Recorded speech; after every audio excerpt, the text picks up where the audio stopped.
Welcome to the Gladden Longevity Podcast with Dr. Jeffrey Gladden, MD, FACC, founder and CEO of Gladden Longevity. On this show, we want to answer 3 questions for you. How good can we be? How do we make 100 the new 30?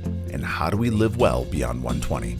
We want to help you optimize your longevity, health, and human performance with impactful and actionable information. Now, here's today's episode of the Gladden Longevity Podcast. Welcome, everybody, to this edition of the Gladden Longevity Podcast. I'm your host, Dr. Jeffrey Gladden, and Steve Ryder is away today. He's going to be very disappointed he missed this show. We just did a fascinating show with Elliot Justin, an MD, who's created a new device to improve erectile function for men. And we're going to go into it in great detail.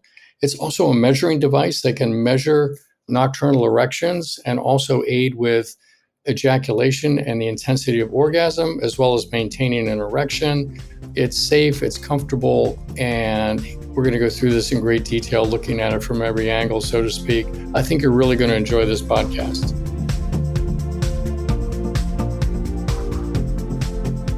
Welcome, everybody, to this edition of the Gladden Longevity Podcast. I'm your host, Dr. Jeffrey Gladden, and I'm joined today with another physician, Elliot Justin. Elliot's in Montana. He just showed me the panorama out his window. Looks like a beautiful wintry day there. I happen to be in a little bit different climate today, opposite end of the spectrum, but all good nonetheless. But Elliot is a very interesting character, and we're going to talk about male sexual health and sexual function. So, Elliot, welcome to the Gladden Longevity Podcast. Thanks, Doc. I haven't said that in a long time. Yeah. Good to be here. Okay. Yeah, perfect.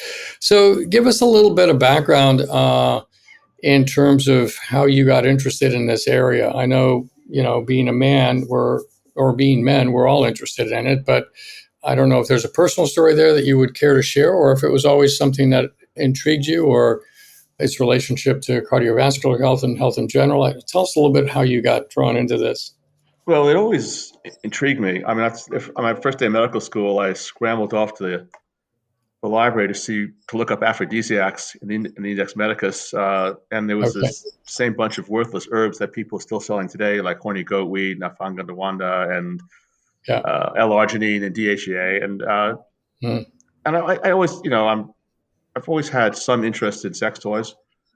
My real interest in the area was spurred really here in Montana. 2015, I was riding one of my horses. I sometimes have this illusion that I'm a centaur, that I'm one with my horse. It's kind of a dangerous illusion at times. And someone had cut a tree that had fallen over the trail, so you could walk underneath it, but you couldn't ride a horse underneath it if you weren't very fast. So I broke 6 ribs and 6 vertebrae. Oh, wow. And Dr. Gladden, I don't know if are you aware of the cock-up sign? The cock-up sign? No. The cock-up sign. I've coined that phrase back in my emergency medicine residency. It hasn't caught on. That was back in the 80s. But basically, if you think you've had a spinal cord injury, but you can cock up your big toe, you can defecate, urinate, fornicate. Very important. Kind of just below airway and bleeding. So that got me interested. I mean, fortunately, I could cock up, but I was interested then. I said, well, what's going on for restoring sexual function in men with spinal cord injuries or multiple sclerosis or other diseases that could affect the spinal cord? And there were several peer-reviewed research papers claiming that they achieved erections with neuromodulation, and with neuromodulation being a paradigm for that being the cardiac pacemaker. So I experimented on 2 rams, called it ram charging, and I got ejaculation, a mild, small erection, and I also got urination defecation. So it wasn't exactly bedroom friendly. And because this was a personal science fair project, I then had a friend of mine, a urologist, implant electrode by my cavernous nerve, everyone's favorite nerve that no one's heard about, the nerve that supposedly is responsible for orgasms, and it had no impact on me whatsoever. I then, this was around 2015, 2016, I got involved in medical technology. I left emergency medicine, and I can assure you that as an emergency medicine doctor, short of a heart attack or a stroke, there's no emergency that concerns a man like a limp penis. So I had this interest in the area. A urology professor at the University of Utah, Dr. Hotel, he's now my chief medical officer, he approached me. I heard about the project I call Project O, the implanting the electrode. Heard about that. He said, I'd like to count the number of nocturnal erections that men have because they're a leading indicator of man's cardiovascular or cardiometabolic health. Mm-hmm. And I was taken aback. I know a lot more about that now, but I still think that even today, most physicians don't really know about that significance. So my reaction was, well, who cares? Everyone knows about morning wood and our partners, and we laugh about it. But what's the significance? And there are quite a few papers indicating that if the number of nocturnal erections goes down, that's a leading indicator, meaning it's predictive. It's not an association like blood pressure. It's a leading indicator indicating that a very significantly higher risk of having a heart attack or stroke. I thought that was fascinating. And since this urologist, like almost every heterosexual urologist I've met, had not played around with sex toys, he was thinking about, hey, we can do more than that. So I told him, look, we can do more than just count nocturnal erections. If we put sensors into a cock ring, we can then measure the erections that men care about. Nocturnal erections are interesting, but what do men care more about? What's going on when they're trying to perform? So we put the sensors into a cock ring. That could be worn comfortably overnight, but it could also be worn during sex, that we can then measure the duration of firmness of men's erections while they're trying to have sex. And that would revolutionize urology and sexology, because men will then be able to measure the impact of diseases, diabetes, hypertension, atherosclerosis, etc., and medications, big cock killers, erection killers being antihypertensives and SSRI antidepressants, as well as supplements, diet, exercise, all these things that the multi-billion-dollar industry, that there are claims made that these things can improve a man's sexual performance as he ages. So really, after working with neurostimulation, realizing that wasn't the path forward, decided that putting a ring on that had function for sustaining an erection, we'll call it, but also had a diagnostic element to it of being able to measure erectile function to give somebody feedback, which then, of course, translates into cardiovascular health and metabolic health. So that's interesting. Yeah. So in order to do that, we had to change. I hope you don't mind I call them cock rings. The medical literature calls it penile constriction rings, and no men refer to them as penile constriction rings. In order to achieve the outcomes that I wanted, something that could be worn overnight, we had to change the material. So erection rings, conventionally they're made out of hard silicone. They're uncomfortable. They pinch. They're basically like putting a noose on a penis. And who wants a hangman on their penis? Right. So you have to have an erection first, because it's going to choke off the arterial flow in. You then have to put the ring on. Well, this is a challenge. If you have men, especially men who are aging, this is a challenge, because they have performance anxiety. They're taking medications or have disease they interfere with getting an erection. And then, I look at you, you look like a lean man. I'm a lean man as well, too. I'm 70 years old. I'm how you are, Dr. Glad. But I can look down, I can see myself. Most of my friends, most men, even many men younger than me, they look down and they see belly. So if you have a man who's, we'll just imagine here, if you have a man who's significantly overweight, maybe has some arthritis in their hands, is taking a beta blocker, an SSRI antidepressant, and couldn't get up the last time, and now he has to he has to first get an erection and struggle for it, and his partner is tense as well too. It often doesn't work out. So we make our ring out of a soft elastomer as opposed to silicone. So elastomer has a unique property. Elastomers adapt to you. Silicone makes you adapt to it, like put a rubber band around your finger. It would leave an indentation. Elastomers adapt to you. It also is the only ring that has this unique feature, a hook. Okay. And tell me about the hook. So he just showed me a ring that's kind of squeezing it a little bit out of shape, so to speak, I think to show its pliability. But it also sounds like I was imagining that this is something that you could put on a penis when it was not erect, and then it would expand as the erection came on, obviously, because that's what's going to have to happen unless you're going to strangulate yourself. So the ring was designed to test on a range of men with ED and without ED, so that it doesn't block the arterial flow in, but only constrains the venous return. Okay. The hook is patented, although I'm sure it'll be copied. But the idea of the hook really came from my wife's bra. I suspect that a lot of heterosexual sex in the world starts when a woman wants her back scratched when she takes off a bra at night, because they're uncomfortable, because it has silicone in it. It irritates the skin underneath it. I looked at the floor and I thought, oh, duh. Women don't put on bras over their head. They open and close with a hook. Why don't we make a cock ring that opens and closes with a hook? This ring is also different in that doesn't slide down the penis. The man drops his testicles inside and it wraps around. I see. So it basically goes around the penis and the testicles, is what you're saying. Right. That's exactly. It's a double ring. That's really designed that way for two purposes. There are sensors embedded in the ring. There's a pressure sensor, that red button there, and inside the hook, there's a strain gauge. So if the ring was just around the shaft of the penis, it could rotate, and we get rotational artifact with the sensors. So by wrapping around the top of the testicles as well as around the base of the shaft, it can't rotate. It also enhances pleasure because, testicles are a secondary erogenous zone. What does a man want with them during sex or a partner? They want to be in a consistent location. And what happens to them? Well, they're up, they're down, they're here, they're there. This ring holds it in place, and my wife actually calls it a bra for balls. Okay, interesting. So that sounds like a marketing slogan. So, well, it's an interesting concept. So, there is a lot of data. When we think about measuring blood pressure, we think about measuring blood pressure in a doctor's office, but then there are ways to do a blood pressure monitoring 24 hours where you wear a blood pressure cuff and it systematically, periodically inflates throughout the 24-hour period so you can get a blood pressure reading for 24 hours, which can define different categories of hypertension. This is a little bit like, what's intriguing to me is it's like a diagnostic tool and a therapeutic tool. So do you have people that wear this for what period of time, like overnight, or is it a 12-hour thing, a 24-hour thing? What's and the people who are wearing it for 24 hours, the very few who have communicated with me are wearing it for a different purpose. They're wearing it because they're gay, and they're wearing it because it makes them a bit larger.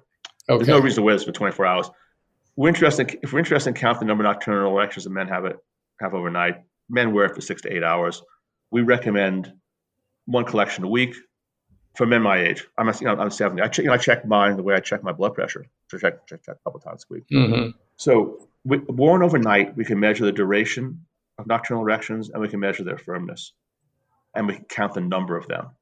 Mm-hmm. So it's the only device in the world that that can do that. There are devices out there. There's the Rigiscan that's really kind of fall out of favor, which requires that men really go to a lab to get this done in a very artificial circumstance. And then there's the Atom, which is not even on the market yet, but just counts the number and length of erections. We actually measure the firmness and that allows us to basically get more valuable data, for men. So how is the data reported? Does it go to an app on the phone, or what does it do? Yeah, we're in the Google and Apple stores. We've sold over 10,000 devices. Yeah, I'll show you what it looks like. So we're in the Google and Apple stores. There's our icon, FirmTech. FirmTech. Okay. We provide people with an objective score of their performance. Okay. I'll show you what the data looks like a recording looks like. So they're around 11 o'clock at night. I'm having sex with my wife, and then I'm having 3 more nocturnal erections. So this is basically a sign of good cardiovascular and good sexual health. And one of our goals over the next year, and we've already had 3 abstracts presented, our goal over the next year is to establish the Erectile Fitness Score as the score for clinical management and research in urology and sexology. Because right now, the doctors are using the subjective scoring systems, the SHIM score, the ADAM, the ARLET scores. And they're all self-reported. They're self-reported, and they're penetration focused. Right. Yeah. Well, that's interesting. So you're bringing more precision to this area of erectile function, really is what it boils down to. That's correct.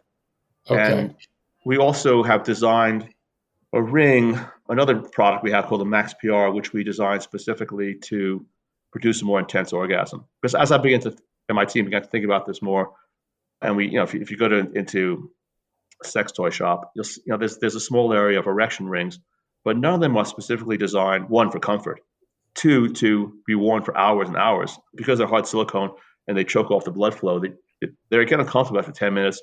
And after 30 minutes, the urologist recommend you take them off lest they be damaged. Mm-hmm.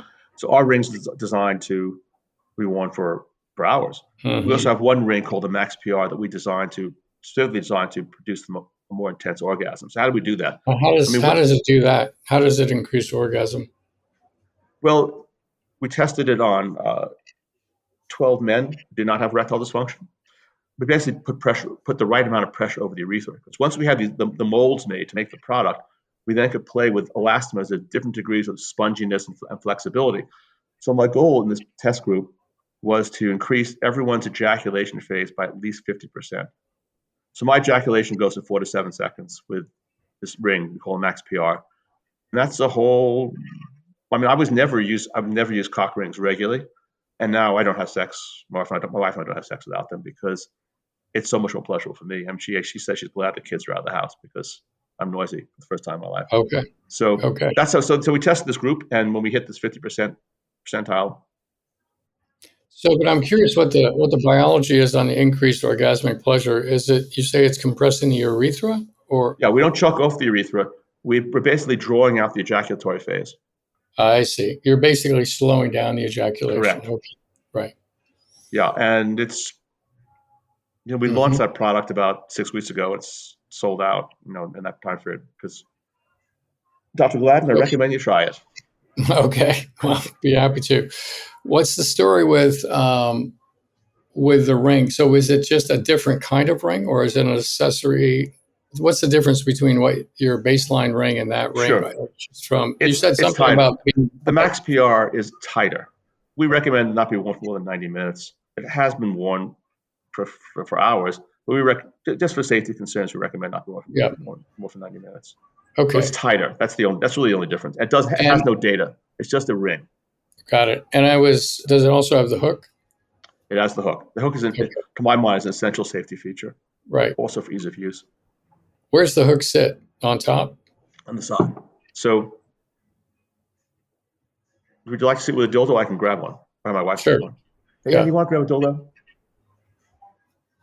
Yeah, let's take a look. And then you also said something about measuring or getting somebody. So does somebody take some measurements and send them to you, and you make this specifically for them? Or no, it's one size fits all. I mean, okay.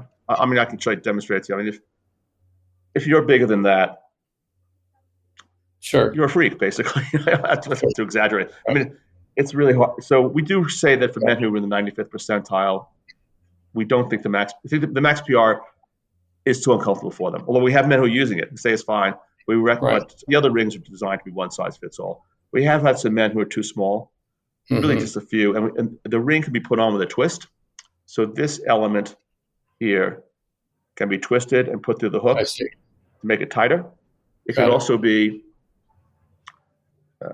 it could be pulled through the loop to make it tighter. Okay, got it. So if men, whether for reasons of comfort, personal preference, want, they can play with the ring to adjust it so that it works for them. Got it. Okay. Yeah. Well, it's interesting because it's actually, you're encompassing the testicles as well as the penis, right? So you're really there's a larger area. Yeah, gotcha. I'll show you how it goes on. So actually was on a podcast where someone asked me to demonstrate it myself. I said, no, I can't do that. Anyway, the testicles drop inside. Okay, got it. So that's how it fits. And then it wraps around through the hook, and it fits like that. Okay, I see. So it's putting some pressure over the urethra for pleasure. Right. It's blocked. It has pressure on the sides to block the venous return. It's not blocking the major arterial circulation, which is deep on top there. It's also wrapped around the testicles to enhance pleasure, but to prevent rotation for the senses. Okay, got it. So So the audience understands this because you couldn't see what he just showed me. He basically had a dildo, and he basically wrapped the ring around it, and it wrapped behind the testicles and then also wrapped in front of the testicles. Is that right? It was correct. A double loop. It's a double loop. It's a double loop. Right. And I see. The thing is built with a double loop. Correct. It's not okay. It's actually built as a double loop. Okay. Exactly. Got it. It wraps when it's not hooked together, it looks like a single circle. Exactly.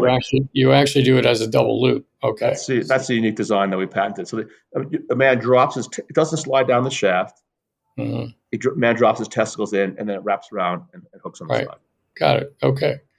And from a pressure perspective, I suspect that the pressure is uniform, or where the hook is a little bulkier. Is there more pressure there than there is elsewhere, or how? There's less pressure on top because that's what the arterial circulation is. Less pressure on top. Okay. On top of the dorsum of the penis, the top back of the penis. Right. More pressure on the sides here. Okay, got it. And that can be cinched. It can be made tighter. Right.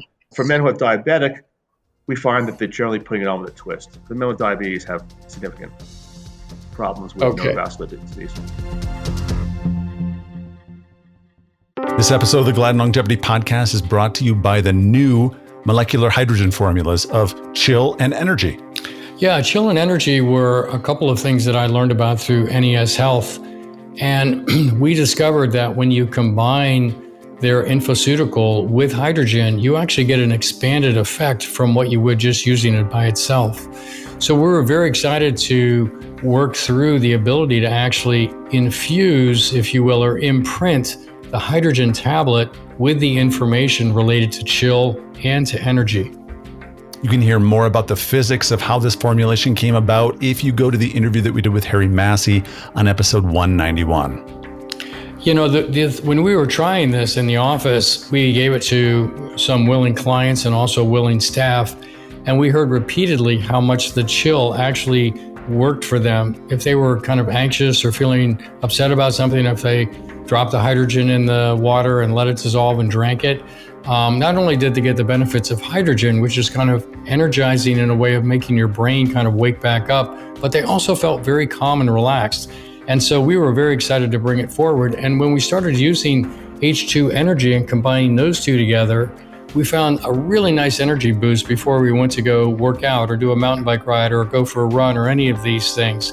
And so this is the first two of a family of hydrogen products, I'll say augmented or advanced hydrogen products that we're bringing forward. So these are really the most advanced hydrogen products, I think, on the planet. I love taking an H2 Chill right before I hop in the sauna and an H2 Energy either before I do a podcast with you or afterwards because my brain is pretty tired. Get 10% off your order of H2 Chill and H2 Energy when you use the code podcast10 at GladdenLongevityShop.com. That's podcast10 at checkout when you visit GladdenLongevityShop.com. Gladden Longevity Molecular H2, Chill and Energy. It's an upgrade to your hydrogen toolkit. So there's lots of things that go into erectile function, right? Vascular health being one, neurologic health being another. So have you had any success with this for men that have had, say, prostate surgery and damaged nerves and things like that, or any? Yeah, Dr. Gladden, when I got involved in this, I wasn't thinking about prostate surgery.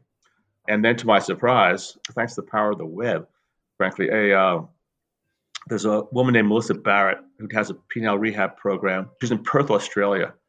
And she heard from a guy, there's a retired engineer with climacturia in North Carolina who wasn't getting the answers that he wanted from his doctors. The doctor basically saying you have more surgery to address your climacturia.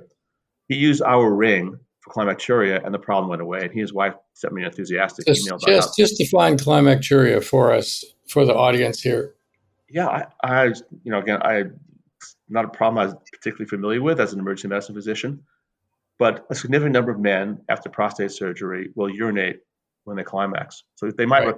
Many of them don't recover their sexual function, but those who do recover their sexual function, 40% have this issue with climacturia, and obviously it's embarrassing, it's unpleasant. Sure.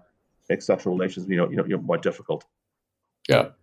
He then he participates in her penile rehabilitation program. She then. So let me ask you this: it worked in what sense? It aided his erection and eliminated the climacturia. Both, exactly. Both. It took him from a shim 3, that's hard enough to penetrate but can't sustain penetration, to a shim 4, meaning he's able to function normally. Using the ring, he is also doesn't need to pump anymore, which is a big positive change. Yeah. And for his wife, was really particularly pleasant. Was he doesn't urinate anymore when he climaxes. Sure. So she's doing a paper on this. She then tested this on between 20 and 25 men, and 95% of those men had relief of the climacturia. And she's going to presenting a paper at, I think, American Urology Association this spring. Nice. That surprised me. But I've had about 10 men who've had saying that the post-prostate, really touching was that the guy contacted me, he was 2 years out from prostate surgery, and said, "What can you do for me?" And I said, "Probably not." He was unable to perform sexually. He was a shim 2, at best. Mm-hmm. Right. And I said, "Well, I don't think we can help you, but we could confirm, if you're not having nocturnal erections, we could confirm that your situation is not, hopeless probably." I said, "If you get the device, if you're not happy in 30 days, it's not beneficial, we'll refund you."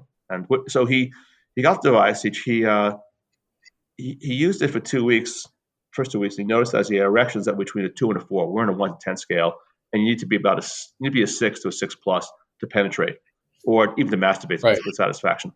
He was using it in the sense of wearing it nightly or wearing it nightly, and then about 10 to 12 days into this, late in the second week, he had an erection that was at 10. He actually woke up, because one thing about wearing the ring is you're a little bit more conscious at night of your nocturnal erections because you have this device on. He woke up, next morning, verified that was it. We could document it at 10. He felt it as a 10, Right. and then he started pumping again because he had given up, and he started taking his PD5 medication again. And at the end of 4 weeks, he and his wife had intercourse for the first time in 2 plus years. Okay.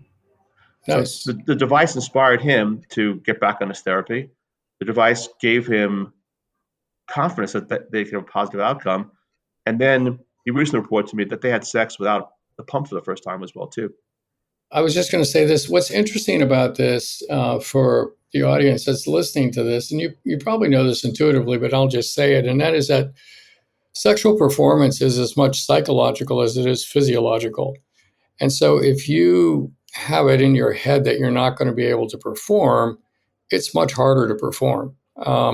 Whereas if you have it in your head that, oh, I can perform, it's much easier to perform, right? It's just like people that have suffered psychological trauma related to sex, that PTSD related to whatever that is makes it very hard to perform. Even if they're physiologically normal, the psychology can shut down sexual function if people don't feel safe or they don't feel comfortable with things like that. So just understand that in order to get through something like that, it's important to treat the psychological trauma on the psychological side, but it's also really helpful to have something that can give you a little bit of a jump start, particularly if you're post-surgery or something, give you a little bit of a jump start to start to build your confidence back that, hey, okay, maybe this is possible, right? There's kind of two elements at play here, the way I think about it. So, well, I think that's profoundly important because what a lot of people don't understand, and you're getting at it, and this every man's ages get this. I mean, I definitely don't have a date, but I have this.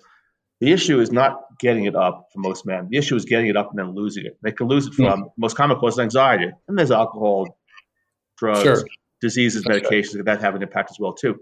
So, I've married 35 years, and there are certain positions that are boring for me, and also there are certain things that might lead to tension between my wife and I that can interfere with my getting erection. I don't know whether one of the most common male complaints about women is that even when they're turned on, they can just at random start talking about something else, like a fight they had with their mother, something that went on with the kids. Just 2 weeks ago, my wife decided to redesign our bedroom while we're having sex, and she was really turned on at the time too. So the great thing about the ring, is that it's a confidence builder for both of us. She knows, and I know, if I have the ring on, she can redesign the drapes. She can redesign the drapes, and you'll still be there. And I'm still there. And more importantly, for many men who've been married a long time, and my wife's had children as well too, there are just certain positions that just don't give me enough friction. And previous to having the ring, I just talk personally how the impact it's had on me, but I've heard this from other of our customers. She would ask me, I'll make it, missionary or for sex behind, things that she really enjoys.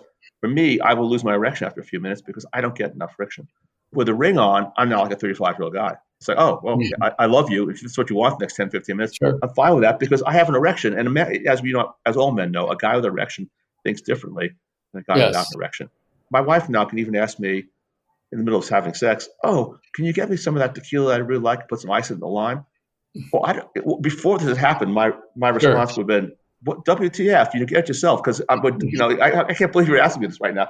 But now it's like, oh yeah, sure. Because we both laugh. I go to the kitchen. I come back with an erection, and that's a very different mindset. Now, for men who have problems, this is a real boost because if a man lacks confidence and he's taking an SRI antidepressant and he's had a couple of drinks, he already has in his head that he's going to lose his erection. That's right. And the ring changes that, especially with our rings you can put on when you're flaccid. So you don't need to be fumbling around. Okay, I got an erection right now. Where's my ring? I gotta lock it in place. Right. It's a game changer. There's an interesting thing. I think sexual dysfunction actually occurs at younger ages than we than we think in many men, particularly people that have what you would call unhealthy lifestyles, where there's too much alcohol, there's very little exercise, there's weight issues, there's metabolic issues related to the weight, high insulin, high glucose, they're damaging the arteries with high fat meals, glycocalyx is being destroyed, and the arteries are taking a beating at an early age, right? And so it's interesting because you want these people to be healthy, and it's true that people that have more sex live longer, but people that are healthier actually have more sex, right? So here we're at an interface where we're allowing people that are less healthy to have more sex, which actually in and of itself is good because it is aerobic exercise. But I would just say to the audience that you want to actually be taking care of your arteries too in conjunction with this, because you don't want to be having sex and have a heart attack because you're not in shape otherwise. You want to use it as a tool to kind of help get you back into, and maybe you can even use it as a stimulus, not only to have confidence around sexuality, but to say, hey, you know what, if I exercise more and I start to eat better and take some supplements that improve nitric oxide production and vascular health and regrow my glycocalyx and things like this, I can actually get a lot healthier, and sex can be my leading card into a healthier me. I think that's an interesting thing. So I don't know what your thoughts are on that. Well, that's my hope, Dr. Gladden. There are lots of studies that indicate that people develop positive relationships with their wearables. Even, I'm not overweight, but my wife bought a digital scale years ago, and I weigh myself every day. Actually, yeah. So, but when it comes to Whoop or Apple Watch, Biohacker, there are lots of tools out there for people to monitor their parameters of their health. But there's this huge gap, which is sex. And what do men care more about? How many steps they took yesterday, or the status of their erections? And that's a rhetorical question. Right. We know what men care more about. So it's my hope that this device will not only inspire men to have better health, but inspire them to have more sex as well too. Because you made an important point. People significantly reduce their cardiovascular risk if they have sex regularly. If you have high risk, you can't have sex regularly if you're overweight, if your blood pressure is out of control, and if your diabetes is out of control. So it works together synergistically. That's right. One of the other beautiful things about sex in general and orgasms in particular is the release of oxytocin, which not only improves relationships from the standpoint of the bonding elements that oxytocin. One of the great things about orgasms is the oxytocin release and the fact that it increases bonding between the two individuals involved. And so oxytocin also has some great longevity benefits. I mean, it decreases inflammation and improves telomere lengths. It does all kinds of things that are super healthy. We've always been big fans of people being very sexually active at Gladden Longevity just because of all the health benefits, but it's also an indicator of how healthy you are, right? So you and I are basically the same age, and sexual function is a non-issue, right? But it's interesting to think about, anything that you can do to augment something or play with it. I'll be happy to try it. And I think many people listening to this, no matter where you are in the spectrum of sexual function, might be interested to try it just to see, well, what does it do? And also maybe get a read on, what is my erectile function? So there are some nights when you know that you're having intermittent erections, right? You wake up a little bit, there it is. You wake up, there it is again. You wake up, there it is again. Other nights you kind of sleep through the night. You're not really sure what happened. And so this is a way for you to kind of get a read on that, right? Yeah. Well, I know for myself and for other people that are using our device, if I drink heavily, as I did several times over recent holidays, my nocturnal erections are significantly weaker. We have men who are titrating. We always tell them to speak to the healthcare providers, but men are reluctant to discuss these things with healthcare providers, unfortunately. Right. Because doctors I'm 70 years old. I've never had a doctor warn me about the sexual side effect of the medication. I've never had a doctor ask me about my marriage. I mean, something so basic to everyone's health or is the nature of their significant partnerships. Yep. That's right. Partnerships. So we as a company, FirmTech, we make a recommendation that people have sex twice a week, at least twice a week at a minimum. And there are a couple of studies, you've probably seen them as well too, where people have sex every day for 2 weeks. Their cortisol levels are changed dramatically. So it's good to be, let's just say this, it's good to be calm. Yes. It's good to be calm. So, well, that's very, very cool. I think there'll be a lot of interest in this. as you said, I should try it. As I said, I'd love to try it. So we'll see what we can You do. send me your address and your phone Yeah. number. I'll be happy to mail you one. Yeah, that's great. Well, this is cool. So do you have any other plans for this device? Or Yes. Yeah. Tell us about We have that. several things in the pipeline. On the male side, and I'll discuss the female side in a moment. On the male side, we're going to be adding an accelerometer and tissue oxygenation to the device probably by the fall. We're testing them right now. What will that do? Well, the accelerometer is kind of fun because you can actually talk about how many calories people burn during sex with it. I see. Okay, so now you're talking about accelerometer to basically, so the audience knows, it's going to be the thrusting, basically, you're going to be measuring, right? Correct. So, Yeah, right. Okay. And that's kind of a novelty. That's less important to me. The one that's going to really be of value is oxygenation, because that will increase the sensitivity and specificity of our sensors. It also opens up the area of, we also, by the way, we measure, along with that, we get pulse and cardiac rhythm. It turns our device into actually a superior monitor of sleep, for example, than what people are getting off of their wrists or their fingers with other wearables. The sleep scientists think that and our data is confirming this, that every episode of REM sleep, so-called quality sleep, is accompanied by an erection. That's really interesting. And if you could correlate it with EEG or something like that, be interesting, wouldn't it? Right. It would. So now people can actually measure the impact with this device. They'll be able to measure the impact of their medications upon the quality of their sleep. And people are taking a lot of medicines today, for better or for worse. Blood pressure, antidepressants, a whole slew of things. And they can. So that's on the male side. On the female side, we're doing two things. One, we're introducing a vibrator that can slide on and off our device for partner pleasure or for solo pleasure. Oh, I see. Okay. So then a woman, right, with deep penetration, a woman would have vibratory on the clitoris, right? It doesn't even have to be deep.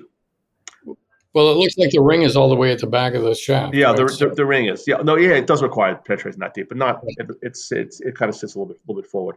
But yes, it does require penetration, or it can be taken off and used solo.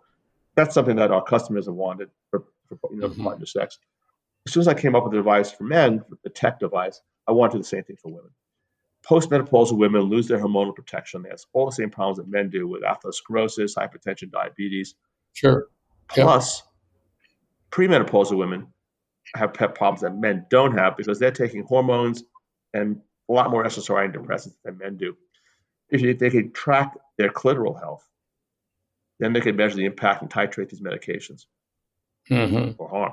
There was an abstract presented at two abstracts, one at the International Society of Sexual Medicine and one at the Society of Sexual Medicine North America 2 months ago in San Diego about our prototype. So we tested on 38 women. We have a research paper with 19 women, and we are measuring clitoral blood flow. And that will be a revolutionary device for sexology and gynecology for women. So is this clitoral blood flow in a resting state or during sexual activity or arousal? Both. So our thesis is that women have nocturnal erections that can be measured and that are an indicator of their cardiovascular health and the impact of medications. So is this a device that must slip into the vagina and then come up and hook onto the... It has to hook over the clitoris. It's obviously, it involves different sensors than we're using the male device because we don't have the anatomy that we can hang things on with women. Right. So our goal is to have a device that can be used during sex, even with penetrative sex or masturbation. It can also be worn overnight for women to assess their clitoral health. The obstacle for that device right now is really money, Jeff. I need to raise about $750,000 in order to fulfill that as quickly as I want. Got it. Interesting. Well, it's a fascinating conversation, Elliot. I think the audience has probably picked up some real enthusiasm about this. How do people find you? How do they get a hold of you? Sure. You can find us at myfirmtech, myfirmtech.com. You can find us online there. You can reach me personally at Elliot, Elliot, at myfirmtech.com. If you've been listening to this podcast and you want to get a discount, my promo code is I know Elliot. That's KNOW. I know Elliot, ELLIOT, one word. Okay. Nice. Beautiful. So I think we'll have some people taking advantage of that for sure. Okay. Well, thanks so much. This has been really interesting. We'll probably have you back on again in the future to talk about some of the new devices and some of the more data that you end up collecting. So we have data about penises that no one else has. I'd like to have the opportunity to talk about. I'd like to talk more specifically too about how men and doctors are using it for their personal health. Okay. Well, is that data that's coming in the future, or is that something you want to talk about now? It's coming in the future. We'll have you back to talk about that. Okay, perfect. All right. Awesome. Well, thanks so much. Thank you. It was a pleasure.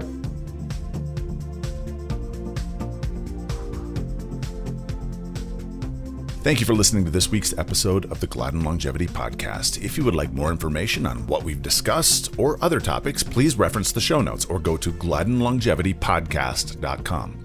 You can also find us on Instagram, Facebook, and Twitter by searching Gladden Longevity. If you've enjoyed this podcast, please subscribe to get future episodes delivered to you and share our podcast or this episode with someone in your life that you may find benefit. Thank you for listening. We'll be back next week with another exciting episode. The Gladden Longevity Podcast is provided for informational purposes only. It does not constitute medical advice. This content is not intended to be a substitute for professional medical advice, diagnosis, or treatment. Always seek the advice of a physician or other qualified health provider with any questions you may have regarding a medical condition. The use of any information and materials linked to this podcast is at the listener's own risk.